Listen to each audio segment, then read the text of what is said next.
త్వరగా కొన్ని విలువైన సంగతులు విందాం. ఈరోజు చివరి రోజు కనుక అనేక సంగతులు అన్న నోట మనం వినవలసిన సమయం కనుక త్వరగా ఆయనకు అప్పగించే ప్రయత్నం నేను చేస్తా. తిమోతికి రాసిన మొదటి పత్రిక, తిమోతి గారికి రాసిన మొదటి పత్రిక 3వ అధ్యాయం, తిమోతి గారికి రాసిన మొదటి పత్రిక 3వ అధ్యాయం 15-16 వచనాలు కలిపి ఉన్నాయి. ఒకసారి చదవండి. తిమోతిగా రాసిన మొదటి పత్రిక 3వ అధ్యాయం 15-16 వచనాలు. అయినను నేను ఆలస్యము చేసిన ఎడల దేవుని మందిరములో అనగా జీవము గల దేవుని సంఘములో జనులు ఎలాగూ ప్రవర్తింపవలనో అది నీకు తెలియవలనని ఈ సంగతులను నీకు రాయిచున్నాను. ఆ సంఘము సత్యమునకు స్తంభమును ఆధారమై ఉన్నది, నిరేక్షేపముగా దైవభక్తిని గూర్చిన మర్మము గొప్పదై ఉన్నది. ఆయన సశరీరుడిగా ప్రత్యక్షమాయను, ఆత్మవిషయమైన నీతిపరుడని తీర్పు పొందెను, దేవదూతలకు కనబడెను, రక్షకుడని జనులలో ప్రకటింపబడెను, లోకమందు నమ్మబడను, ఆరోహణుడై తేజోమయుడైను. ఆగుతాం.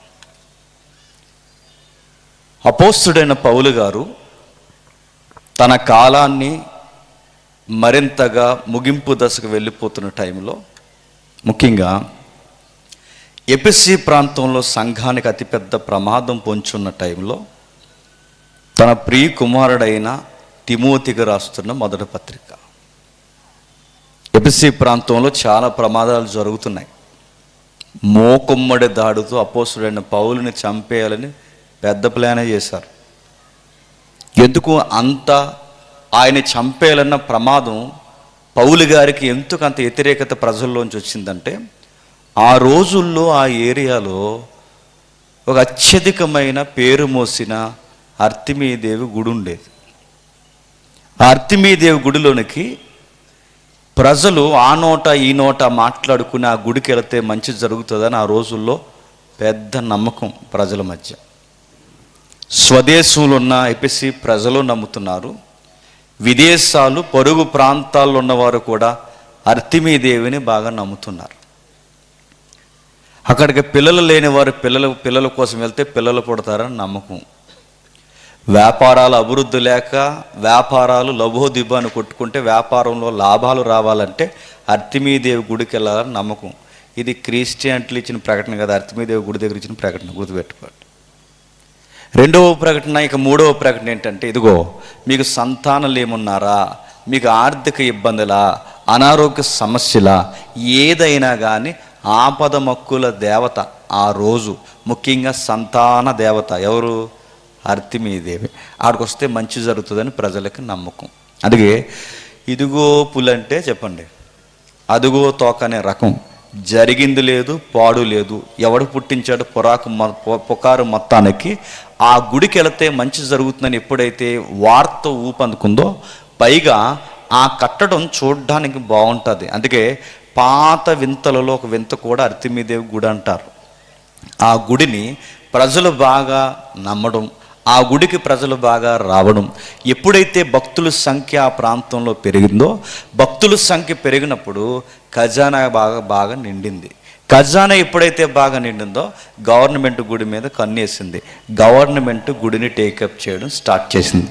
ఎప్పుడైతే ఇటు గవర్నమెంట్కి లాభాలు వస్తున్నాయి, అలాగే ఈ గుడిని నడిపిస్తున్న పూజారి వ్యవస్థకు కూడా బాగా లాభాలు వస్తున్నాయి. వ్యాపారం ఎప్పుడైతే బాగా వినండి, అభివృద్ధి పొందాలని దీర్ఘకాలికంగా ఆలోచిస్తాదో మతంతో చట్టా పట్టాలు వేస్తుంది. గుర్తుపెట్టుకోండి, మతం ఉన్న దగ్గర వ్యాపారం ఉంటుంది, వ్యాపారం ఉన్న దగ్గర మతం ఉంటుంది. బయట ఈ గుడిని బేస్ చేసుకుని ఏం చేశారంటే కొత్త దుకాణాలు పెట్టారు.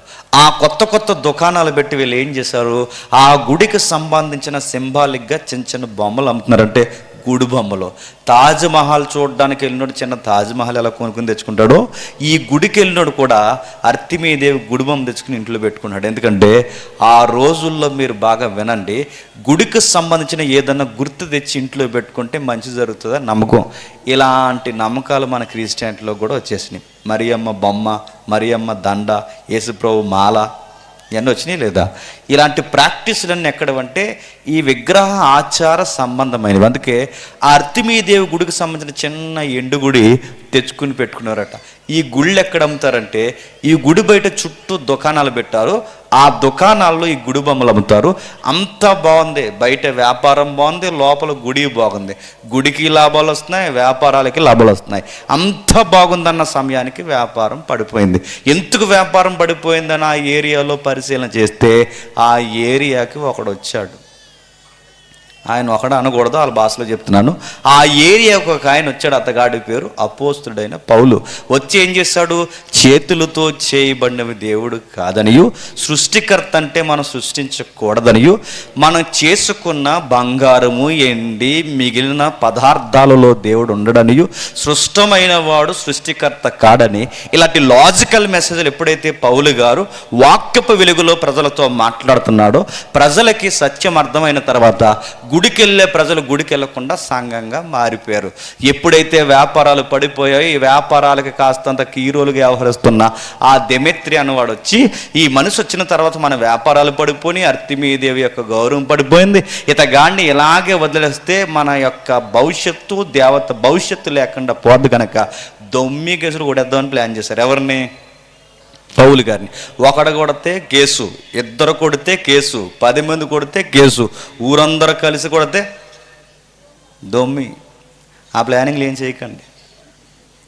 ఒకడు కొడితే కేసు, 10 మంది కొడితే కేసు అవుద్ది, నడుతాను ఊరందరూ కలిసి కడితే దొమ్మి అవుద్ది. అందుకే ఆ నాటకశాలలో 25,000 మంది కూర్చోచ్చట. ఆ నాటకశాల నిండిపోయేంత వేల మంది ఆ రోజు వచ్చారు ఒక్కడిని కొట్టడానికి. మొత్తం మీద ఆ ఏరియా నుంచి పంపిస్తే పౌలు గారు ఒక నిర్ణయం తీసుకున్నాడు. నేను లేకపోయినా, నేను ఉండకపోయినా, నాలాగే ఆత్మ తీవ్రత, నాలాగే సంఘం పట్ల భారం కలిగిన నా కుమారుడు ఉన్నాడని చెప్పి ఆ కుమారుడైన తిమోతిని అక్కడే ఉంచి సంఘానికి ఉన్న అతిపెద్ద లోపాలు ఏంటో ఒక్కొక్క అధ్యాయంలో వివరించుకుంటూ వచ్చి ఆ వివరణ ఇస్తూ ఉండగా సంఘం ఎలా ఉండాలంటే యేసు ప్రభు నమ్మే విషయంలో పక్కాగా ఉండాలి. ఓ పక్క అర్తిమీదేవి మతం, మరో పక్క అన్యుల యొక్క గోళ, మరో పక్క మన సంఘ పెద్దలకి తిరమలేక ఒక్కొక్కడు ఒక్కోలా చేస్తున్నాడు ఎపిసి సంఘంలో. ఒకడేమో కల్పనా కథలు అంటాడు, మరొకడేమో మితమలేని వంశావళులు అంటాడు, ఒక్కడేమో ముసలమ్మ ముచ్చట్లు అంటాడు. సంఘంలో రకరకాల ప్రాబ్లమ్స్ ఉంటే ఇన్ని ప్రాబ్లమ్స్ మధ్య తిమోతికి నేను రాస్తున్నది ఏంటో తెలుసా? దైవము సశరీరుడుగా ఇలలోనికి వచ్చింది. దైవ ప్రత్యక్షత సత్శరీరుడిగా ఇలలోనికి వచ్చాడు, ప్రజలకి కనబడ్డాడు, నీతిపరుడని తీర్పు తీర్చబడ్డాడు, దేవదూతలకి కనబడ్డాడు, రక్షకుడని జనాలలో ప్రకటింపబడ్డాడు, లోకమైన దేవుడిగా నమ్మింది. ఆ దేవుడు దైవము సత్శరీరుడిగా ఇలలోకి వచ్చాడని నమ్మింది, ఆరోహణమై తేజోమయుడయ్యాడు. ఈ స్టాండింగ్లో సంఘం ఉండాలని చెప్పు. యేసుప్రభు వారిని గురించిన స్పష్టత సంఘానికి ఉండాలి. వచ్చినవాడు మానవుడు కాదు, వచ్చినవాడు మీరనుకుంటున్న చిన్న దేవుడు కాదు, దైవమే శరీరుడుగా ఇలలోనికి వచ్చింది. సంఘము సత్యానికి స్తంభం అంటే ప్రధానమైన సూత్రం ఏంటో తెలుసా? యేసు ప్రభువుని శరీరుడుగా వచ్చాడు, దైవము శరీరుడుగా వచ్చాడని సంఘం నమ్మాలి. ఇది బలముగా నమ్మాలని తిమోతి చెప్పు. దేవుణ్ణి ఎలా నమ్మాలంటే ఆపద మొక్కులు వాడనో, దేవుణ్ణి ఎలా నమ్మాలంటే మా కోరికలు తీరుస్తాడనో, ఎకరం ఇస్తాడనో, పిల్లల్ని ఇస్తాడనో, ఇవన్నీ తర్వాత, వీటి కోసం కాదు దేవుడిని నమ్మాల్సింది. దేవుడు శరీరుడిగా వచ్చాడని నమ్మాలి. లోకమందు ప్రకటింపబడ్డాడు, ఆయన శరీరుడిగా ప్రత్యక్షమయ్యాడు, దేవదూతలకు కనబడ్డాడు, ఆయన వచ్చాడు. ఆ వచ్చినవాడు పుట్టినవాడు కాడు, ఆయన ఎప్పటి నుండో ఉన్నవాడు, శరీరము దాల్చి ఇలలోనికి వచ్చిన వాడని ప్రజలు నమ్మాలి. ఇలాంటి వాక్యాలు బైబిల్లో పొంకాలుగా కనబడుతుంటే, ఇలాంటి వాక్యాలు పొంకాలుగా తారసపడుతుంటే ఈ మధ్యకాలంలో వచ్చిన గొడవ ఏంటో తెలుసా? యేసుక్రీస్తు వారట కేవలం మనుషుడు మాత్రమేనట, కాకపోతే మనుషుల్లో కాస్త గొప్పోడంట. అందుకే గాంధీ గారు పక్కన పెట్టారట ఫోటో. ఎవరిది మీకు అర్థమవుతుందో లేదో. యేసుప్రభు మనుష్యుడేనట, ఆయన మానవుడేనట, కాకపోతే మనుషులలో పవిత్రత కలిగిన వాడట. అంటున్నాను, ఇది పొగుడినట్టే పొగుడుతున్నారు కానీ ఆయన దైవత్వాన్ని రోడ్డు మీద పెడుతున్నారన్న సంగతి ఈ పొగడతల బ్యాచ్కి తెలియదు. ఎందుకంటే వీళ్ళకి థియాలజీ తెలియదు, వీళ్ళ తలకాయ తెలియదు, వీళ్ళకి లేఖనం తెలియదు, వీళ్ళకి ఏమీ తెలియదు. వీళ్ళ పైపచ్చికి యేసుప్రభుని గొప్ప చేస్తున్నామని చెప్పి సర్వేపల్లి రాధాకృష్ణ గారితోని గాంధీ గారితోని వాళ్ళ గొప్పోళ్ళు. కాకపోతే ఆ కేటగిరీలో ఈయన గొప్పోడని చెప్పడం మళ్ళీ అడుగుతాను, మీ తెంగరతనంలో మొదటితనం ఇది. యేసుప్రభు వారు మనుషుల్లో గొప్పోడేంటి? ఆయన మనుషులలో గొప్పోడు కాదు, మనిషిగా వచ్చిన దేవుడు. మరికొంతమంది ఉన్నారు యేసుక్రీస్తు వారు దేవుడే, ఆ దేవుడే కానీ దేవుని కుమారుడు. అక్కడితో ఆగారా? మరొక దుర్మార్గమైన మాట ఏంటో తెలుసా? మనం కూడా కుమారులమే, కాకపోతే మనకన్నా పెద్ద కుమారుడు, అందుకు మనకంట అన్నయ్య అంట. ఎవరు? ఈడేమో అన్నయ్య అంటాడు, ఆడొచ్చి మామయ్య అంటాడు. ఈడేమో యేసుప్రభు వారిని ఇంకొకడు అంటాడు, ఆవిడొచ్చి యేసుప్రభు వారిని పప్పులో ఉప్పు కలపమంటుంది. నేను అడుగుతున్నాను, మనం నమ్మిన దేవుడు, మన బైబిల్ దైవత్వం ఏంటో మనకే అర్థం కాకపోతే నేను అడుగుతున్నాను. ఉదయకాలం వేళ వంశీ అనే గారు మంచి మాట అన్నారు. రామ్ గోపాల్ వారిని ఇంటర్వ్యూ చేస్తున్నప్పుడు అడిగారట, మీకు దైవాన్ని, అంటే మీరు నాస్తికులు, మీరు దైవాన్నే నమ్మాల్సి వస్తే ఏ దేవుడిని నమ్ముతారని అడిగితే ఆ ఇంటర్వ్యూలో రామ్ గోపాల్ వర్మ గారు అన్నది ఏంటంటే, నేను జీసస్ని దేవుడిగా నమ్ముతానంటే అందరూ బాగా సంతోషిస్తున్న టైంలో కొంతమంది మేధావులు కిందకు వచ్చి యేసుప్రభుని దేవుడని నమ్మకండి, జస్ట్ కుమారుడని నమ్మండి అన్నారంట.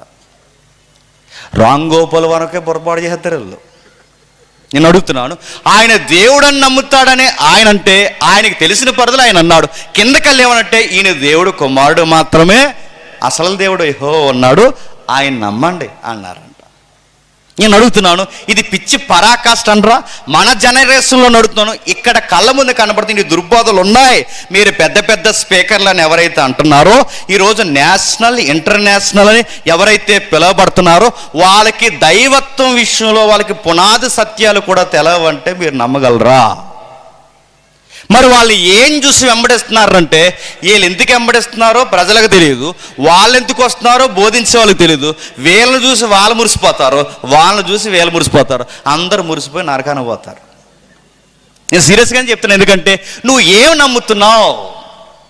దైవము సశరీరుడిగా ఇలలోనికి వచ్చాడు, ఆయన తేజోమయుడయ్యాడు, జనాలు నమ్మారు. ఆయన వచ్చినవాడు పుట్టినవాడు కాదని అపోస్తలుడైన పౌలు అంత గలిబిలి జరుగుతున్న ఎఫెసీయుల సంఘానికి పాయింట్ నొక్కి నాయన ఇది చెప్పు అని అంటున్నాడంటే అది ఎంత విలువైనది, ఎంత ముఖ్యమైనది. మరికొంతమంది ఏమన్నారు తెలుసా? యేసుప్రభు వారి దేవుడే కానీ చిన్న దేవుడు అంట. పెద్ద దేవుడు, చిన్న దేవుడు, ఇంకొక చిన్న దేవుడు ఎవరు చెప్పండి? నేను అడుగుతున్నాను, ఈ లెక్కలు ఎక్కడవి? ఈ కేటగిరీ ఎక్కడిది? ఈ క్యాలెండర్ ఎవడిచ్చాడు? ఇలాంటి మాటలన్నీ వీళ్ళకి ఎలా వస్తున్నాయి అంటే గుర్తుపెట్టుకోండి, ఇదే దుర్బోధ. మళ్ళీ చెప్తున్నాను, ఇదే దుర్బోధ బయట ఉన్న కొంతమంది యేసుప్రభు వారిని మంచోడు అంటారు, యేసుప్రభు వారిని ప్రవక్త అంటారు, యేసుప్రభు వారిని పవిత్రుడు అంటారు, యేసుప్రభు వారు ఇదిగో యేసా ఎవరైతే ఉన్నాడో గొప్పవాడని అంటారు. ఆ అన్నవారు ఎవరు తెలుసు? ముస్లిం సహోదరులు. ఇప్పుడు వాళ్ళ చేస్తున్న బోధకి మీ బోధకి తేడా ఏముంది? బయట వాళ్ళు ఇంకా కొంతమంది ఉన్నారు, ఇంకా కొంతమంది యెహోవా సాక్షులు అన్నారు. వాళ్ళు కూడా ఏమంటారు? యెహోవా గొప్పోడు, కుమారుడు చిన్నోడు అంటారు. యెహోవా సాక్షులకి మీకు తేడా ఏముంది? మీరు యెహోవా సాక్షులు అన్న పేరన్నా పెట్టుకోండి, లేదా మేము ముస్లిం కేటగిరీ అన్న పేరన్నా పెట్టుకోండి. మీరు క్రిస్టియన్స్ అని చెప్పి ఆ క్రీస్తు యొక్క పేరే దైవత్వాన్ని దిగజారిస్తే మీరు క్రైస్తవులు ఎట్లా అవుతారు? మీ బోధలు బయట ఉన్న శాఖలకి, అంటే ఇస్లాం శాఖలకి లేదా యెహోవా సాక్షులకి ఏవైతున్నాయో వాటికి దగ్గర బోధలు ఇవి. దేవుడు చెబుతున్నాడు అపోస్తలుడైన పౌలు ద్వారా, ఆయన సశరీరుగా ఇలలోనికి వచ్చాడు. ఆయన చిన్న దేవుడు కాదు, ఆయన పుట్టినవాడు కాదు, ఆయన గిట్టినవాడు కాదు, ఆయన సృష్టింపబడినవాడు కాదు, ఆయన ఉన్నవాడు. ఎప్పటి నుండి నువ్వు యెహోవా దేవుడు అని ఎవరినైతే అంటున్నావో, ఆ యెహోవా నామం కలిగిన మరొక యెహోవా నామముగా పాత నిబంధన నుంచి పిలువబడుతున్న ఈయన ఎప్పుడూ ఉన్నవాడు. నేను మళ్ళీ చెప్తున్నాను, ఇప్పుడు ఇలా మాట్లాడుతున్న ఏదైతే దుర్బోధ ఉందో ఇది దుర్బోధే. ఇలాంటి వాళ్ళకి మళ్ళీ చెప్తున్నాను, గుడ్ మార్నింగ్ కూడా చెప్పొద్దన్నాడు యోహాను. ఇలాంటి వారికే యోహాను గారు చెప్పారు హాయ్ అని కూడా అనొద్దన్నాడు ఇలాంటి వాళ్ళని. యోహాను పత్రికలో వాళ్ళ వైపు జాలి కూడా చూపించొద్దు. మీరు అక్కడికి వెళ్ళి యేసు ప్రభు దేవుడు కాదన్న వాడి దగ్గరికి వెళ్ళి సహోదర ప్రేమ ఐక్యత అంటే నీ బొంద కప్పెడతాడు ఏమనుకుంటున్నావు. ఆ జోలికి పోకు, ఎందుకంటే నీ రక్షణకి ప్రమాదం. నువ్వు ఏ బోధలైనా ఇతరులకు వివరించగలవేమో కానీ ఇలాంటివి మాట్లాడుతున్న వాడితో 100కి 200% జాగ్రత్తగా ఉండాలి. ఆడి ఇంటికి వస్తారంటే మా మాటలు అక్కడ చెప్పు, రాకరా అని. నువ్వు యేసు ప్రభువుని అంగీకరిస్తేనే నేను నీతో మాట్లాడతాను, నువ్వు యేసు ప్రభువుని దైవంగా అంగీకరిస్తేనే నీతో స్నేహం కోరతాను, ఇది చెప్పు. యోహాను గారు అన్నారట, ఇదిగో అట్టి వారిని ఇంటలోనికి చేర్చవద్దు, అట్టి వాడికి వందన వచ్చినా చెప్పొద్దు, వాడికి టీ కాఫీలు బూస్టులు థమ్సప్లు అసలు ఇవ్వద్దు, రానివ్వకండి వాళ్ళ ఇంటికి. వాళ్ళు ఎక్కడున్నా మీ స్టాండింగ్ ఒకటే, దైవము సశరీరుగా ఇలలోనికి వచ్చాడు, లోకమందు నమ్మబడ్డ.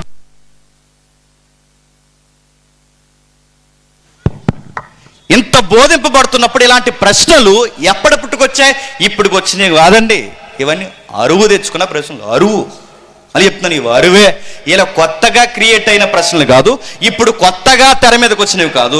ఇవి ఎప్పటివంటే క్రీస్తు శకం 2-3 శతాబ్దాల నుంచి కాపీగొట్టారు. ఇవి ఏం జరిగింది చరిత్రలో?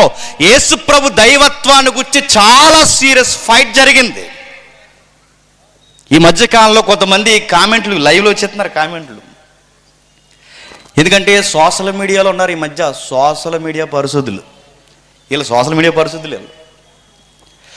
ఏమనరు, రాత్రి అన్న ఒక పాయింట్ టచ్ చేశారు, ఇంకేమనరు, ఒకటే మాట, మీరు చెప్పింది తప్పు. ఓకే, కామెంట్ బాగానే చేస్తావు, మీరు చెప్పింది తప్పు అని నువ్వు చెప్పాలంటే ఒప్పేంటూ నువ్వు మాకు చెప్పి తగలాడాలిగా. ఒకటే ఒకటి కామెంట్, పెద్ద జడ్జిలాగా ఇస్తావు కామెంట్ ఏంటంటే నువ్వు తప్పు. ఓకే, ఆ తప్పేంటో చెప్పు, ఆ ఒప్పేంటో వివరించు. నీ ఐడి ఒరిజినల్ కాదు, నువ్వు పెడుతున్న కామెంట్ ఒరిజినల్ కాదు, అసలు నువ్వు అడుగుతున్నాను నీ ఫోటో ఒరిజినల్ కాదు, అసలు అడుగుతున్నాను అసలు నువ్వు ఒరిజినలేనా? నీ అకౌంట్కి ఒరిజినల్ నేను అడుగుతున్నాను, నీ లొకేషన్ సహా, నీ కాంటాక్ట్ నెంబర్తో సహా, నీ ఐడితో సహా అని మళ్ళీ అడుగుతున్నాను, నువ్వు పెట్టరా? నీలాంటి వారికే పెడుతున్నాను, కంగారు పడకు. పిలుస్తా మళ్ళీ చెప్తున్నాను, వీళ్ళందరికీ లైవ్లో పెట్టి మళ్ళీ చెప్తున్నాను, వీళ్ళందరినీ లైవ్లో పెట్టి వాక్యాలు చెబుతూ మైకులు ఇచ్చి గాలి తీసేయాలండి వీళ్ళందరికీ. కామెంట్లు పెట్టినంత ఈజీ కాదు అయ్యా డిస్కషన్, గుర్తుపెట్టుకో. కామెంట్ పెట్టినంత ఈజీ కాదు థియలాజికల్ ఫైట్.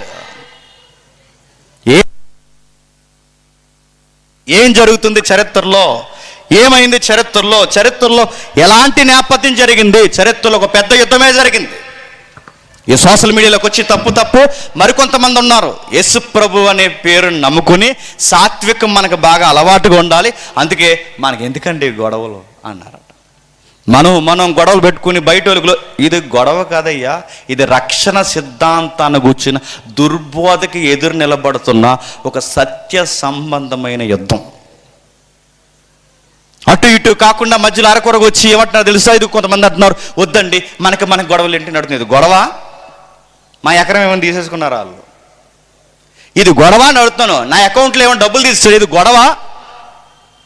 ఎందుకు ఇంత సీరియస్గా మాట్లాడాల్సి వస్తుందంటే ఆత్మలతో సెలగాటం ఆడుతున్నారు.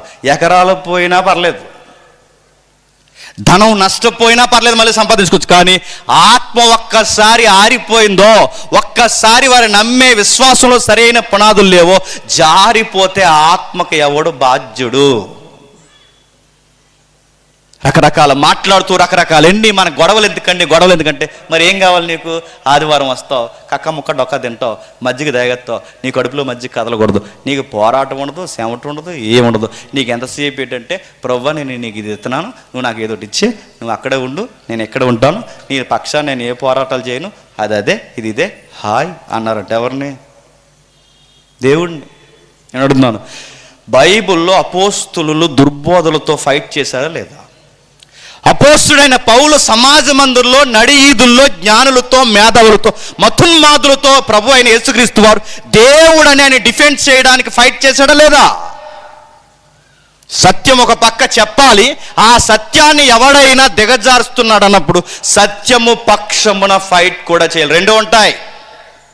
సత్యము బోధించాలి, సత్యాన్ని నిలబెట్టడానికి స్తంభముగా సంఘం ఉండడానికి దాని పక్షాన ఫైట్ కూడా చేయాలి. ఫైట్లు వద్దు అంటున్నాను, కేవలం అంటా చెప్పండి, సత్యం చెప్పలేదు. అడుగుతున్నాను, సత్యము చెబుతారు, యుద్ధము చేస్తారు. మళ్ళీ మీరు యుద్ధాలు అనగా కత్తులు, కరాటాలు, గొడవలు కాదు. మళ్ళీ యుద్ధం అనగానే మీసాలు, తొల్లో కూడా కాదు, గుర్తుపెట్టుకోండి. ప్రేమగా రమ్మంటున్నాం, ఖర్చులు మావి. ఒకవేళ మీకు ఇబ్బందిగా ఉంటే ఈ మాట, ఛార్జీలు కూడా మాయే. రాజమండ్రి బిర్యానీ బాగుంటుంది, అది కూడా మాదే. మంచిగా చూసుకుంటాను, నాకు బాగా చూసుకుంటే ఎవరైనా ఇంటికి వస్తున్నారు, అన్నీ మావే. ఫ్రీ, రండి, మీ వాదనేటి వినిపించండి. ఎందుకంటే ఈ జనరేషన్లో ఉన్నాము కనుక మీ ఆత్మలకు కూడా సత్యం పెరిగిన వారుగా అకౌంటబిలిటీ మేము మెయింటైన్ చేస్తాం. రండి, మీ అందరూ రండి, ప్రేమగా కూర్చోండి, డిస్కషన్ చేయండి. మీరు మాట్లాడుతున్న ఈ బోధ చరిత్రలో ఒక దుర్బోధన అరువు తెచ్చుకున్నారన్న సంగతి మీకు తెలియకుండానే మీరు బోధిస్తున్నారన్న సంగతి మీరు గ్రహించండి. ఎక్కడది, ఎప్పుడుది? అది క్రీస్తు శకం 290. జాగ్రత్తగా వినండి, నేను త్వరగా ముగిస్తాను. వీలైతే తమ్ముళ్ళు స్క్రీన్ మీద ఆ ఇమేజెస్ వేస్తారు చూడండి. అది క్రీస్తు శకం 290 సంఘము సరిగ్గా నడుస్తుంది. ఆ రోజుల్లో సంఘాన్ని క్యాథలిక్ అనేవారు. క్యాథలిక్ అంటే రోమన్ క్యాథలిక్ కాదు. క్యాథలిక్ అంటే గుర్తుపెట్టుకోండి, సార్వత్రిక సంఘం అంటారు. ఏంటంట? సార్వత్రిక అనే పదం వర్తించేలాగా ఆ రోజుల్లో సంఘాన్ని క్యాథలిక్ అని పిలిచేవారు. ఆ తర్వాత విడిపోయిన శాఖ రోమన్ క్యాథలిక్ అయింది. ఆ రోజుల్లో క్యాథలిక్ అంటే సంఘం ఎక్కడెక్కడున్నా అంతటినే కలిపి సంఘం అని పిలుస్తారు. సంఘం బాగా నడుస్తుంది, అంత బాగుంది, అంత నడుస్తుంది అనుకున్న డయానికి సరిగ్గా ఒక దుర్బోధ తెర మీదకి వచ్చింది. ఆ రోజుల్లో ప్రధాన పాత్రలో పోషిస్తున్న ఆయన సంఘానికి ఆ రోజుల్లో అపోస్తుల క్రమం దాటుతూ పెద్దల క్రమం అలా దాటుతూ ఆ రోజు సార్వత్రిక సంఘానికి కాస్త పెద్ద తలకాయగా ఆ ఏరియాలో ఉన్నది ఎవరంటే అలెగ్జాండ్రియా. ఎవరు? మీకు అర్థమైపోయినా అర్థమైనట్టు చూడండి, చాలా టైం ఉంది, మీరు ఇంకా సబ్జెక్ట్ వినాలి. అలెగ్జాండర్. ఎవరైతే అలెగ్జాండర్ ఉన్నారో ఆయన ఏరియా అలెగ్జాండ్రియా. ఆ అలెగ్జాండర్ అనే ఆయన ఆ రోజుల్లో పెద్ద మాంక్, ఆయన బాగానే పనిచేస్తున్నాడు, కాథలిక్ సన్యాసిగా ఉన్నాడు, దేవుని కోసం మంచి సాత్వికమైన జీవితం కలిగి మంచి పోరాటం చేస్తున్నాడు. అందుకే అలెగ్జాండర్ అంటే ఎవరంటే సాత్వికానికి పేరంట. ఆ రోజుల్లో సరిగ్గా ఆ టైంలో అన్నట్ట ఒక దుర్బోధ తెర మీదకి వచ్చింది. ఆ దుర్బోధ ఏంటంటే యేసు ప్రభువాడు పుట్టాడు అని. యేసు ప్రభువారు పుట్టాడు, అది దుర్బోధ. దాని వలన ప్రమాదం అంటే అదొక దుర్బోధ. ఒక పక్క అలెగ్జాండర్ ఉన్నాడు, మరో పక్క ఏరియన్ అనేవాడు బోధ చేస్తున్నాడు. ఈ ఏరియస్ ఎవడైతే ఉన్నాడో ఈ ఏరియస్ అనేవాడు ఏం చేశాడంటే ఒక దుర్బోధ తెర మీదకి తెచ్చాడు. యేసు ప్రభువారు పుట్టాడు, ఆయన పుట్టుకకు ఒక కాలం ఉంది. ఎప్పుడైతే ఈ మాట అన్నాడో అప్పటి వరకు సాత్వికంగా ఉన్న అలెగ్జాండర్ ఎవరైతే ఉన్నాడో ఆయన అన్నాడు ఇది దుర్బోధ, దీన్ని సీరియస్గా తీసుకోవాలని. అంటే సాత్వికుడైన దైవజనుడు కూడా చాలా కోపం తెచ్చుకున్నాడు ఆయన. ఇదంటే యేసు ప్రభువారు పుట్టాడంటే ఏమైంది కదా, అది పెద్ద ప్రమాదం. ఆయన పుట్టాడని చెబితే ఆయన దేవుడు కాదని ఒప్పుకోవాలి. ఎందుకంటే ప్రారంభం ఉన్నవాడు దేవుడు కాడు. ఆయన ప్రారంభం ఉన్నవాడైతే దేవుడు కాదు. దేవుడు కాకపోతే నిత్యుడు కాదు. నిత్యుడు కాకపోతే దాని ప్రమాదం ఎక్కడ కొడుతుందో తెలుసా? ఆయన నిత్యుడు కాకపోతే మనం రక్షించే రక్షకుడు కాడు. ఇది ఒకదానికొకటి లింకు. ఆయన నిత్యుడిగా ఉన్నప్పుడే బాగుందండి, ఆయన దేవుడిగా ఉన్నప్పుడే ఒకవైపు సంపూర్ణమైన దేవుడిగా ఉండాలి, మరొక వైపు సంపూర్ణమైన మానవుడిగా ఉండాలి. మానవుల పక్షాన మనకు రిప్రజెంట్గా నిలబడాలి, దేవుని పక్షాన అటు రిప్రజెంట్గా నిలబడాలి. అటు దేవునితోనూ ఇటు మానవులతోనూ సంధి చేసుకోవడానికి దేవుడు మానవుడిగా ఇలాలోనికి రావాలి. ఆయన పుట్టిన వాడైతే దేవుడు కాడు, ఆయన దేవుడు కాకపోతే నిత్యుడు కాడు, ఆయన నిత్యుడు కాకపోతే మనకు రక్షకుడు కాడు. ఆ పుట్టాడు అన్న ఒక్క పదం ఎంత ప్రమాదం జరిగిందని పెద్ద ఆయన పసిగట్టాడు. ఎప్పుడైతే పసిగట్టాడో అది సిలిగి గానవానైంది, అది పెద్ద తుఫానుగా మారిపోయింది. సరిగ్గా ఆ టైంలోనే ఒక రాజు క్రైస్తవ్యంలోకి వచ్చాడు. ఆయన పేరు కాన్స్టాంటినోపుల్. మీకు తెలుసు చరిత్ర. ఆయన ఎప్పుడైతే ఈ రాజుగారు క్రైస్తవ్యాన్ని స్వీకరించారో అప్పటి వరకు క్రైస్తవ్యానికి రక్షణ లేదు, అప్పటి వరకు క్రైస్తవ్యానికి ఒక ధైర్యం లేదు, అప్పటి వరకు క్రైస్తవ్యానికి ఒక అడ్రస్ లేదు. సరదాకి ఆటలు ప్రజలు చూడ్డానికి రోమ్ కొలెసీములో పెద్ద స్టేడియంలో క్రైస్తవుల్ని మృగాలకు వేసేసి, క్రైస్తవుల గర్భాలు సీరేసి, వాళ్ళ పిల్లలు బండకేసి కొట్టేస్తుంటే, ఈ క్రైస్తవులు చనిపోతుంటే పబ్లిక్ అంతా చూసి నవ్వుకునేవారట. ఆ రోజులు అవి ఆటలు. మనుషులు చనిపోతే ఆనందం, క్రైస్తవులు చనిపోతే ఇంకా ఆనందం. ఆ రోజు క్రైస్తవ్యంలో ఎక్కడైనా ప్రార్థన జరుగుతుందంటే ఆ ఇంటిని పాడు చేసేవారు, ఆ ఇంట్లో వచ్చేవారు. క్రైస్తవ్యానికి భయంకరమైన బాధలు కలుగుతున్న టైంలో పైనున్న అధికారైన కాన్స్టంటే దేవుడిని నమ్మాడంట. ఎప్పుడైతే దేవుడిని నమ్మాడో క్రైస్తవ్యానికి మందిరాలుగా సొంత స్థలాలు ఇచ్చాడు, క్రైస్తవ్యాన్ని క్లాసిక్ రిలీజన్గా మార్చేశాడు తెలియకుండా. ఎందుకంటే ఆయనే యేసుప్రభువుని నమ్మాడు కనుక.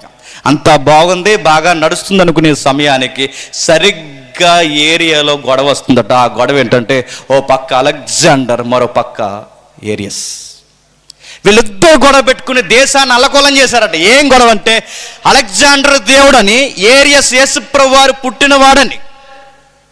యేసుప్రభువు వారు పుట్టినవాడు కాదు, ఆయన వచ్చినవాడు, ఆయన దేవుడు, ఆయన సంపూర్ణ దేవుడు, సంపూర్ణ మానవుడు అని అలెగ్జాండర్ అంటున్నాడు. ఏరియస్ అంటున్నాడు కాదు కాదు, ఆయనకు ప్రారంభం ఉంది, ఆయనకి ముందే కాలం ఉందని ఏరియస్ అంటున్నాడు. ఇలాంటి గొడవ ఎప్పుడైతే దేశంలో వచ్చిందో 2 పార్టీలు అయిపోయినాయి అంటే దేశంలో ప్రజలందరూ. ఎక్కడిద్దరు నిలబడి మాట్లాడుకున్నా అందులో ఒకడు ఏరియన్స్కి సంబంధించిన వాడు ఉన్నాడట, ఒకడు అలెగ్జాండ్రియా సిద్ధాంతాన్ని నమ్మేవాడు ఉన్నాడట. ఎక్కడిద్దరు దైవజనులు మాట్లాడుకున్నా ఒకరేమో అలెగ్జాండర్ చెప్తున్న దాన్ని నమ్ముతున్నాడు ఉన్నాడట, మరొకడేమో ఏరియన్స్ చెప్తున్నాం. అంటే ఎక్కడికక్కడ గుంపులు మాట్లాడుకుంటున్నాయి, ఎక్కడికెక్కడ దైవజనులు మాట్లాడుకుంటున్నారు, ఎక్కడికిద్దరు వ్యక్తులు కలిసిన ఇదే సిద్ధాంతం కొరకు రచ్చ అయిపోయిందంట. బజార్లో, ఇంట్లో, బయట, సంఘంలో ఎక్కడ చూసిన అందరు డిస్కషన్ ఏంటంటే దేశమంతా కరెంట్ న్యూస్లా పాగేసింది. దేవుడా పుట్టినవాడా, పుట్టినవాడా వచ్చినవాడా, పుట్టినవాడా వచ్చినవాడా, పుట్టినవాడా వచ్చినవాడా. ప్రజలలో ఎప్పుడైతే 2 పార్టీలు వచ్చాయో ఈ వార్త పెద్ద తలపోటు అయిపోయింది కొత్తగా వచ్చిన రాజుకి. ఎవరు? కాన్స్టెంట్. ఎవరికైతే ఆయనకు వార్త వచ్చిందో ఆయన అన్నాడట, రే నేను నమ్మక ఏదో యేసుప్రభువు నమ్మితే మీగోలేటరా దేశంలో, నేనేదో యేసుప్రభువు వారిని నమ్మాను దేవుడి కంటే, ఇప్పుడు వచ్చినవాడైన నువ్వు, పుట్టినవాడైన ఆయన, మీ ఇద్దరి మధ్య గొడవ ఏంటి, ఇవన్నీ ఏంటని ఆ రోజుల్లో పెద్ద మనసుకున్న ఈయనకి అలెగ్జాండర్కి కవరు పంపి, ఏంటయ్యా ఈ గొడవ, దేశంలో అశాంతి నెలకొంటుంది, ఎక్కడికక్కడ గొడవ పెట్టుకుంటున్నారు, ఇది ఇలా ఉండడానికి వీలు లేదు, ఈ రెండిట్లో ఏదో ఒకటి తేల్చి పడేయండి, ఏది నమ్మాలో ఏది నమ్మకూడదో ప్రజలు నిర్ణయించండి అంటే అప్పుడు అలెగ్జాండర్ అన్నాడు, సార్ మీకు విషయం చెప్పాలి, వాళ్ళని పిలవండి, మమ్మల్ని పిలవండి, వాళ్ళని పిలవండి, మీ నాయకత్వంలో, మీ అధికారపు స్థానంలో ఎక్కడెక్కడ బిషప్స్ ఉన్నారో వాళ్ళందరినీ పిలవండి. వాళ్ళందరి సమక్షంలో కేథలిక్ అంటే సంఘం, సార్వత్రిక సంఘం ఒకే నమ్మకం మీద ఉండాలి, ఒకే మాట మీద ఉండాలి, ఒకే విశ్వాసంతో నడవాలి, ఒకే భావం మాట కలిగి ఉండాలి. ఒక పెద్ద బహిరంగ డిబేట్ పెట్టండి అన్నాడు. అంతే. ఎక్కడెక్కడున్నారో ప్రపంచంలో, ఆ రోజున్న ప్రపంచంలో ఎక్కడెక్కడున్నారో సుమారు 1800 మంది బిషప్స్కి పిలుపునిచ్చారట. 1800 మంది బిషప్స్కి పిలుపునిస్తే అందులో వచ్చిన వారు ఎంత తెలుసా? 300 మంది వచ్చారట. అంటే మరి మిగిలిన వాళ్ళందరూ ఎలాంటి వాళ్ళు? ఆదివారం బ్యాచ్ అన్నమాట. మరి మిగిలిన వారందరూ ఎలాంటి వారు? ఏమైపోయినా అనవసరం, వీళ్ళకి వచ్చాము వెళ్ళాము, మేము కూడా యేసుప్రభువుని నమ్మాం అంతే. ఆయన గౌరవం ఏమైపోయినా పర్లేదు, ఆయన దైవత్వం ఏమైపోయినా పర్లేదు. కొంతమంది ప్రయాణం కుదరక రాలేదట, కొంతమంది సరి అయిన ఇన్ఫర్మేషన్ లేక రాలేదట, కొంతమందికి వసతులు కుదరక రాలేదట. మొత్తం మీద వచ్చిన వారు ఎంతమంది అంటే 300 చిల్లర, అంటే సుమారు ఒక 300 మంది వచ్చారట. వచ్చిన వారు అందరం కూర్చోబెట్టారు. అటువైపు ఏరియన్స్ ఉన్నాడు, ఇటువైపు అలెగ్జాండర్ ఉన్నారు. పెద్ద వాదన రాజు సమక్షంలో జరుగుతుంది. వాదన చాలా ముమ్మరంగా జరిగింది. ప్రజలందరూ చూస్తున్నారు, బిషప్స్ ఉన్నారు, అందరూ చూస్తుండగా మొదటి కౌన్సిల్ జరిగింది. దాన్నే ఫస్ట్ నైసియా కౌన్సిల్ అంటారు. దాన్ని జరిగింది ఒక వాదన, ఒక గంభీరమైన వాదన జరిగింది. వాదించారు. అలెగ్జాండర్ గెలిచాడు, ఏరియస్ ఓడిపోయాడు. అలెగ్జాండర్ గెలిచాడు, ఏరియస్ ఓడిపోయారు. ఇప్పుడు రాజు అడిగాడు, అలెగ్జాండర్ ఏం చేయమంటారు? బహిష్కరణ, సంఘ బహిష్కరణ, దేశ బహిష్కరణ. వీళ్ళ దుర్బోధలు ఆత్మలకు ప్రమాదం, వీళ్ళ దుర్బోధలు సంఘానికి ప్రమాదం, వీళ్ళ దుర్బోధ రక్షణకు ప్రమాదం. రాజా ఒక శాసనం చేయండి, మేము బతకుండగా మీరుండగా వీళ్ళు మళ్ళీ దేశంలోకి రాకూడదని ఒక శాసనం చేయండి అంటే అంత తీవ్రమైన శాసనం కాదు, కానీ వీళ్ళని మాత్రం వెలేద్దాం. రాజుని కోరుకున్నాడు అన్నట్టుగానే ఏరియాస్ అతను అనుచరులను వెలేసేశారు. ఆ ఏరియాస్ వెలైపోయాడు, బయటికి పోయాడు. యేసు ప్రభు వచ్చినవాడు, యేసు ప్రభు దేవుడు, యేసు ప్రభు నిత్యుడు, యేసు ప్రభు వచ్చినవాడు, సస్సరిడిగా ఇళ్లలోనికి సంచరించిన వాడని సంఘాన్నంతటినీ ఈ సిద్ధాంతం మీద కట్టారు. లేఖనాల వెలుగులో అలెగ్జాండ్రియా ఆధ్వర్యంలో చక్కగా నిలబెట్టారు. అంతా బాగుందే నడుస్తుంది అనుకునే సమయానికి అలెగ్జాండ్రికి వయసు అయిపోయింది, చనిపోయాడు. ఆ చనిపోయిన తర్వాత మెల్లగా ఎప్పుడు దుర్బోధలు చేసిన గుంటనక్క వ్యవహారం ఎక్కువ ఉంటుందండి. ఈ గుంటనక్కల్లాగా రాజుకి కాంటాక్ట్ అయ్యారు. రాజా మీకు విషయం చెప్పాలి. ఏమీ లేదు రాజా, ఏదో సంఘానికి విశ్వాసానికి సంబంధించిన విషయాన్ని ఇంత లేవనెత్తి ఆ పెద్ద అయిన అలెగ్జాండర్ యొక్క మాటలు మీరు విని ఈ చిన్న విషయాన్ని మమ్మల్ని దేశ బహిష్కరణ చేయడం ఏమైనా బాగుందా రాజా? జరిగింది ఏదో జరిగింది రాజా, మా పిల్లల ముఖాలు చూడండి, మా ముఖాలు చూడండి, దేశం కానీ దేశంలోనికి మేము పోయి బతకలేకపోతున్నాం, దయచేసి మా ముఖాలు వినండి, దయచేసి మమ్మల్ని పిలవండి అంటే అప్పుడు అన్నారట ఆ రాజుగారు ఎప్పుడైతే బతుకులాడుకుంటున్నారో, దయచేసి మళ్ళీ అలాంటి బోధలు మేము చెయ్యం, మీ చట్టానికి మేము ఎదురు నిలబడం, యేసు ప్రభు పుట్టాడని మేము ఎక్కడాను, మేము ఏదో మెల్లగా సేవ చేసుకుంటూ బతికేస్తామని ఎప్పుడైతే రాజుగారిని బొజ్జగించారో ఆ బొజ్జగించిన వార్త అలెగ్జాండర్ చనిపోయిన తర్వాత అలెగ్జాండర్ దగ్గర అదే శక్తి విశ్వాసం కలిగిన శిష్యుడు ఉన్నాడు. అతగాడి పేరు అత్నేసియా. ఎవరు? అత్నేసియా. ఆయన నిలబడితే అప్పుడు రాజుగారు ఈయన కౌరు పంపారు. రాజు దర్బార్ నుంచి కబురు వెళ్ళింది ఏమనంటే, ఏవయ్య అత్నేసియా, మళ్ళీ ఏరియన్స్ వచ్చారు, దేశంలోకి వస్తానంటున్నారు, మీ గురువు అలెగ్జాండర్ ఉన్నప్పుడు ఇలా జరిగింది, ఇప్పుడు వద్దంటున్నారు, ఇలా వస్తానంటున్నారు, ఏం చేద్దామంటే అప్పుడు అత్నేసియా అన్నాడు, రాజా మీకు విషయం చెప్పాలి, మీ ఆజ్ఞను నేను గౌరవిస్తాను, కానీ వీళ్ళని అస్సలు క్షమించొద్దు అన్నాడు. అది కాదు, వాళ్ళని చూస్తుంటే జాలేస్తుందంటే దయచేసి జాలి పడొద్దు, వాళ్ళ మొఖాలు అలాగే పెడతారు. బయటకు ఒకటి మాట్లాడతారు, వెనకాల ఒకలా మాట్లాడతారు, బయటకు ఒకలా ఉంటారు, బయట ఏమో యేసు ప్రభు పుట్టాడంటారు, పని వచ్చేసరికి మమ్మల్ని చూస్తే మీకు సహోదర ప్రేమ లేదా అంటారు. అసలు రాజా వీళ్ళని క్షమించొద్దు, దయచేసి కోరుకుంటున్నాను. సంఘానికి ప్రమాదం, ఆత్మలకి ప్రమాదం, దైవత్వం యొక్క వ్యక్తిత్వానికి ప్రమాదం, దయచేసి వీళ్ళని రానివద్దంటే ఓ పక్క నుండి వీళ్ళ గుంట నక్కల్లాగా మంచి బిస్కెట్లు వేస్తున్నారు రాజుకి. ఈయనేమో సీరియస్గా వాళ్ళని రానివద్దంటున్నాడు, వీళ్ళేమో బతులాడుకుంటున్నారు. రాజు మనసు అపోజిషన్ అయిన వాళ్ళ వైపుకి తిరిగింది. అత్నేసియా మీద కోపం వస్తుంది. ఏంటి, నేను రమ్మని వాళ్ళకి పిలుపునిచ్చేలా నేనుంటే నా మాటను ఎదిరిస్తున్నావేటయ్యా అన్నారు. అది కాదు రాజా అంటే, ఇక చెప్పుకో, నా మాటను ఎదిరించేంత ధైర్యం నీకెక్కడది, నేను రమ్మన్న వారిని వద్దనడానికి నువ్వే పడవే, నువ్వు రాజువా? రాజు మాట వ్యతిరేకిస్తున్నావు కనుక, నా యొక్క భావాన్ని నువ్వు వ్యతిరేకిస్తున్నావు కనుక దేశంలోంచి పో అనగానే అత్నేసియాని ఎలేసి అంత ప్రయత్నం చేశారు. అత్నేసియాని బయటికి పంపించేశారు. అత్నేసియా బయటికి వెళ్ళడం, ఏరియన్స్ తన బృందంతో ఒకేసారి రావడం, రెండు ఒకేసారి జరిగాయట. ఊహించుకోండి ఏం జరిగింది ఒక రోజు అంటే, అత్నేసియా తన బృందంతో బయటికి వెళ్ళడం, ఏరియన్స్ తన బృందంతో లోపలికి రావడం. వచ్చేటప్పుడు అత్నేసియాని వంకర ఎక్కిరింపులతో లోనికి వచ్చారట. పోరా అన్నట్టు లోపలికి వచ్చారు. వచ్చిన తర్వాత మెల్లగా బోధ స్టార్ట్ చేశారు. ఆ మెల్లగా బోధ మళ్ళీ ఏం స్టార్ట్ చేశారో తెలుసా? అలెగ్జాండర్ అత్నేసియా చేసిన ఆ గొప్ప దైవిక సిద్ధాంతాన్ని మళ్ళీ పీకేయడానికి, యేసు ప్రభు పుట్టాడని మళ్ళీ బోధ స్టార్ట్ చేశారట. అత్నేసియా బాధపడ్డాడు. రాజు ఏమో రావద్దన్నాడు. 5 సంవత్సరాలు, ఒక గడువుకి 5 సంవత్సరాల లెక్క, సుమారు 5-6 సార్లు ఆయన వెళ్ళేసేసారట. ఒకరోజు రాజు చనిపోయాడు. అత్నేసియా వచ్చాడు. అప్పటికి 70 ఏళ్ళు వచ్చినాయి అత్నేసియాకి. నేను ముగిస్తున్నాను. ఎప్పుడైతే అత్నేసియా అక్కడికి వచ్చాడో, ఇలా కర్ర పట్టుకుని ఇలా నడుస్తూ వచ్చి సెంటర్లో నిలబడి పలుమార్లు, అంటే 5-6 సార్లు ఎలివేసినప్పుడల్లా, గడువు తీరినప్పుడల్లా దేశంలోకి వచ్చి అనేవాడట, ఏరియస్ మళ్ళీ మొదలెడదామా, నువ్వు దేవుడు పుట్టాడని, దేవుడు చెప్పండి వచ్చాడని, నేను వచ్చిన వాడని నేను పుట్టినవాడని నువ్వు, యేసుప్రభు వారికి కాలం ముందే ఉందని నువ్వు, లేదు కాలానికి అతీతుడని నేను మళ్ళీ మొదలు పెడతాం. నా గురువు బైబిల్ వెలుగులో బోధించిన బోధ మీద నేను తప్పుడు బోధలు చేస్తున్న మీరు మళ్ళీ మనం స్టార్ట్ చేద్దామంటే మళ్ళీ వెళ్ళేసేసారట, మళ్ళీ స్టార్ట్ చేద్దామంటే మళ్ళీ వెళ్ళేసారట. సుమారు 5-6 సార్లు వెళ్ళేస్తే 70 ఏళ్ళ వయసు వచ్చినాడు మళ్ళీ రాజు చనిపోయేకి వచ్చి నిలబడి అన్నాడట, మళ్ళీ పోరాటం చేద్దాం అన్నాడట. జనాలు అందరూ ఆలోచనలు పడ్డారు. 70 ఏళ్ళ వయసు వచ్చినా ఈ వృద్ధుడికి ఇంకా ఒకే సిద్ధాంతం పట్టుకుని ఇంకా వాదిస్తున్నాడంటే ఆ సిద్ధాంతం ఎంత గొప్పది కాకపోతే 70 ఏళ్ళు తన జీవితాన్ని మొత్తాన్ని పనంగా ఒక సిద్ధాంతం కోసం పెడుతున్నాడంటే ఏంటో మళ్ళీ ఒకసారి వినాలని సెకండ్ కౌన్సిల్ స్టార్ట్ చేశారట. దాన్నే నైసియా 2వ సమావేశం అంటారు. ఆ 2వ సమావేశం స్టార్ట్ చేశారు, మళ్ళీ పెట్టారు, డిబేట్ స్టార్ట్ చేశారు, మళ్ళీ వాదించారు, మళ్ళీ వాదించారు, మళ్ళీ వాదించారు, మళ్ళీ వాదించారు. ఈసారి వాదంలో అత్నేసియా గెలిచాడు, ఏరియన్స్ మళ్ళీ ఓడిపోయాడు. మళ్ళీ రాజు చనిపోయాక నేను చనిపోయాక మళ్ళీ ఇలాంటోడు లోపలికి రాకూడదని ఆ రోజు ఒక కొత్త చట్టం చేశారు. ఆ చట్టం పేరే సార్వత్రిక సంఘానికి అందించారు. దాన్నే నైసియా కౌన్సిల్ అంటారు దాన్ని. అప్పుడప్పుడు మేల్లేని చర్చల్లో బాప్టిజ్, లూథరన్, మేల్లేని చర్చస్ ఏవైతున్నావో చదువుతుంటారు, గుర్తుందా?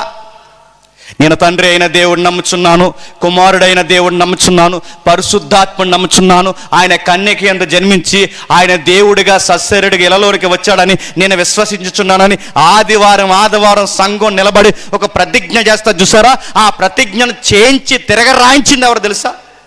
అత్నేసియా. మళ్ళీ ఎవడిదిగో ఎవడ క్రైస్తవుడని అంగీకరింపడతాడో తెలుసా? ఈ సూత్రాన్ని ఎవడైతే అంగీకరిస్తాడో వాడు క్రైస్తవుడు అవుతాడు.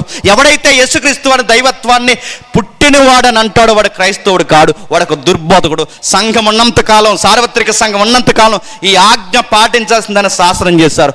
ఆ శాసనం చేస్తున్న టైంలో అప్పుడు అత్నేసియా అని అనేవారట. అత్నేసియా నీకు విషయం చెప్పాలయ్యా, అత్నేసియా నీకు సంగతి చెప్పాలి. లోకం నిన్ను వ్యతిరేకిస్తుంది, ఏరియన్స్ నిన్ను వ్యతిరేకిస్తున్నారు, నీ కుటుంబీకులు నిన్ను వ్యతిరేకిస్తున్నారు. ఇంత వృద్ధాప్యంలో కూడా నీకు ఇంత వ్యతిరేకత వస్తున్నప్పుడు ఎంతకయ్యా ఒక సిద్ధాంతం కొరకు ఎంత ఫైట్ చేస్తున్నావు? ఈ లోకం నీకు వ్యతిరేకంగా ఉందయ్యా అత్నేసియా అంటే. అత్నేసియా ఇలా కర్ర పట్టుకుని వణుకుతూ అన్నాడట, ఏమన్నా తెలుసా? లోకం నాకు వ్యతిరేకం కాదు, చెప్పండి, నేనే లోకానికి వ్యతిరేకం నా ప్రభు కొరకు అన్నాడట.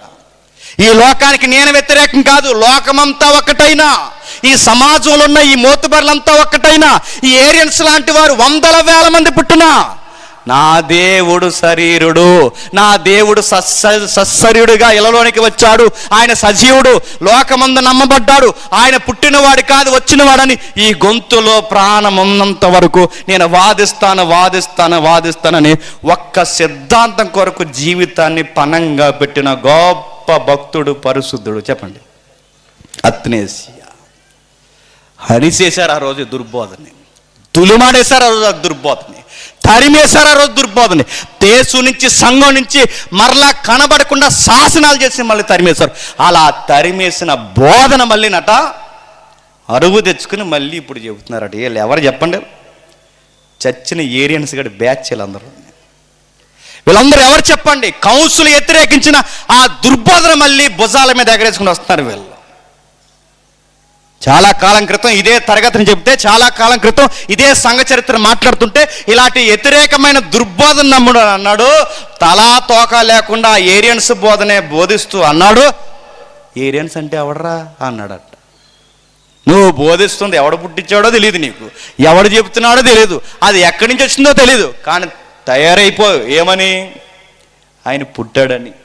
నేను అడుగుతున్నాను, అప్పుడప్పుడు సినిమాల్లో సామెతలు చెప్పారు, నేను మారక ముందు విన్నాను, అది పాటల్లో కూడా రాస్తారు. అరే భలే ఉంది లైన్స్ అనుకున్నాను. ఆ లైన్స్ ఎవరి గురించి లోకం మాట్లాడుకుందో తెలుసా? అత్నేసియా కోసం. ఆ లైన్ ఏంటి తెలుసా? చుక్కలన్నీ ఒకవైపు, చెప్పండి, నిండు చంద్రుడు ఒకవైపు. ఆ మాట ఎవరో తెలుసా? అత్నేసియా. అదే మాటని ఇన్స్పైర్గా తీసుకున్నది ఎవరు తెలుసా? Martin Lutheran. గుర్తుపెట్టుకోండి, లోకానికి మేము వ్యతిరేకం, లోకం మాకు వ్యతిరేకం పెట్టి మా దేవుడు కొరకు మేము ఎంత యుద్ధమైనా చేస్తాం, ఆయన దైవత్వాన్ని మేము ప్రకటిస్తాం.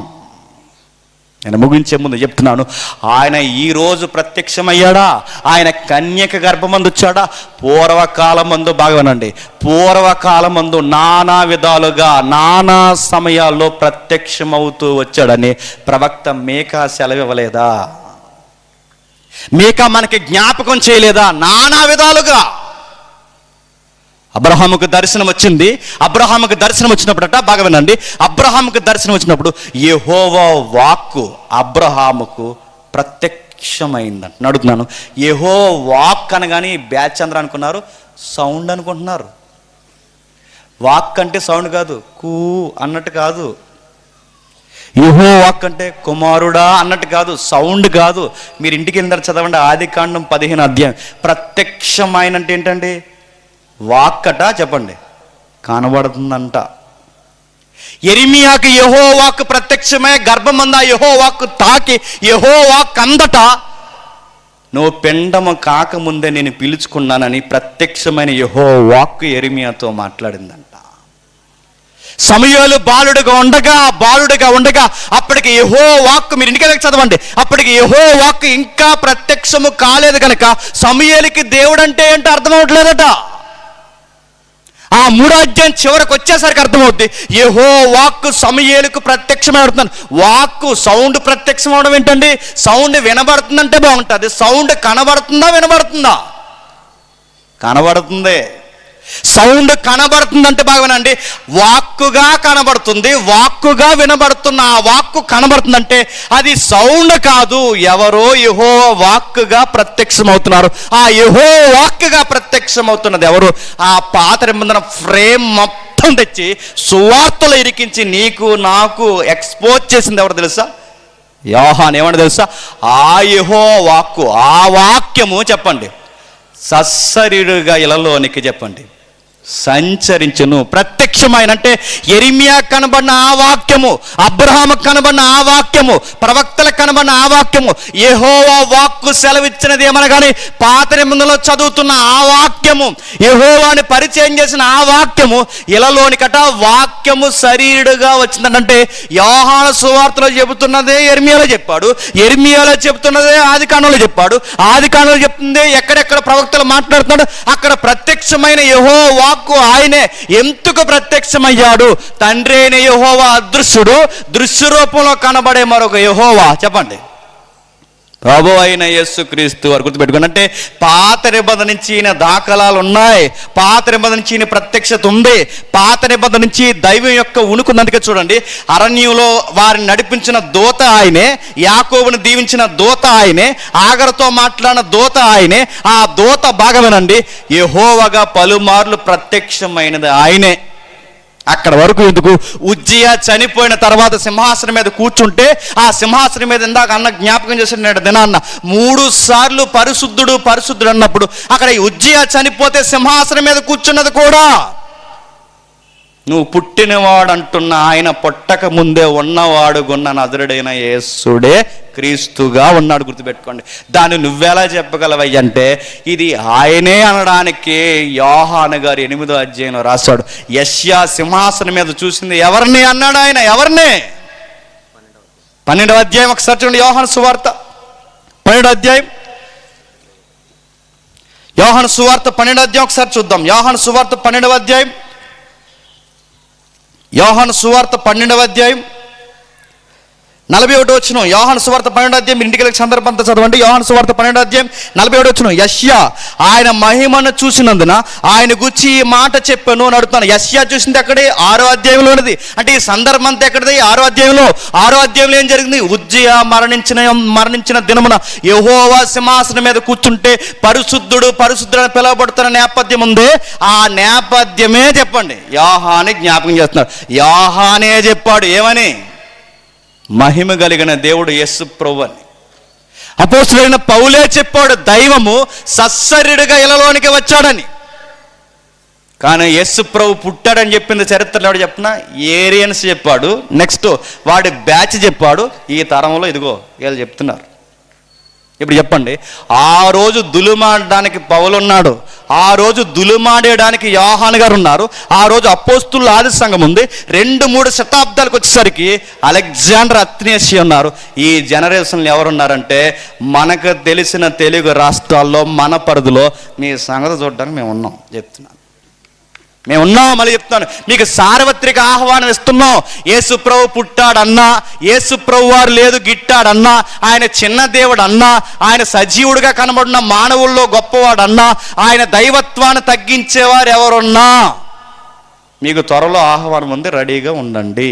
మీరు ఫ్లైట్లో వస్తారో బస్సులో వస్తారో, ఈ సిద్ధాంతాన్ని ఈ సిద్ధాంతం ఏదైతే ఉందో దీన్ని నిరూపించడానికి, మీరు తప్పుడు సిద్ధాంతం మిమ్మల్ని బయట పెట్టడానికి ఎన్ని ఖర్చులైనా మేము భరించడానికి రెడీ. ముఖ్యంగా నేను రెడీ. అవసరమైతే మీకోసం సీటీ పడతాను, అవసరమైతే మళ్ళీ చెప్తున్నాను, ఒక లోన్ తెచ్చుకుంటాను. ఎందుకంటే ఇది తప్పని మన జనరేషన్లో వీళ్ళని తేల్చాలి, వీళ్ళ యొక్క గుట్టు రట్టు చెయ్యాలి. వీళ్ళ దుర్బోధలు సంఘానికి, ఆత్మలకి ఎంత ప్రమాదమో, రక్షణ జీవితానికి ఎంత ప్రమాదమో బయట పెట్టాలి. దేని విషయంలో మనం సీరియస్గా ఫైట్ చేయడానికి ఒక అడుగు ఆలస్యమైనా పర్లేదు, కానీ యేసు ప్రభు దైవత్వం విషయంలో కనికరించేదే చెప్పండి లేదు. అది ఎవరైనా, స్నేహితుడైనా, బయటోడైనా, ఎవడైనా, ఎంత సుపరిచితమైన వ్యక్తి అయినా. నీ సంగతి ఏంటి తెలిసింది, మళ్ళీ చెప్తున్నాను, మా ఫైట్ మీతో కాదు చెప్పండి, మీ బాత్తో. మా యుద్ధం మీతో కాదు, మీ తప్పుడు బాత్తో. మిమ్మల్ని సహోదరులుగా ప్రేమిస్తాం. ఆ రోజు మీరు వస్తే మటన్ కర్రీ కూడా మేమే వేస్తాం. నేనే అడుగుతున్నాను, ప్రేమలో ఏం తక్కువ ఉండదు. మళ్ళీ చెప్తున్నాను, మిమ్మల్ని చూడడంలో ఏం తక్కువ ఉండదు. ఎందుకంటే మీరు కూడా సత్యం తెలుసుకోవాలని, ప్రేమ కలిగి సత్యం చెప్పడానికి మేము సిద్ధాంతంతో రెడీగా ఉన్నామని చెప్తున్నాను. ఈ 3 రోజులు చెప్పేది అన్నయ్య మళ్ళీ చెప్తున్నాను, ఈ 3 రోజులు చెప్పినా, మీకు ఎంత డీప్గా చెప్పినా ఆయన చెప్పింది స్పీడ్లో మొక్కే. అసలుది వాదోపవాదం జరిగితే బయటకు వస్తుంది. అసలుది సిద్ధాంతాలు గంటలు కూర్చుని మాట్లాడితే ఆయన నోట చాలా సబ్జెక్ట్ ఉంది. 1-2 ప్రతి లేఖనంలో పాత నిబంధన దగ్గర నుంచి ప్రకటన గ్రంథం వరకు యేసు ప్రభు వారిని, దైవత్వాన్ని వ్యక్తీకరించే చాలా సారాంశం ఉంది. అవన్నీ వెలుగులోనికి వచ్చుగాక, సంఘాన్ని మరింత స్థిరపరచును గాక. ఆమేన్. ప్రార్థన చేసుకుందాం.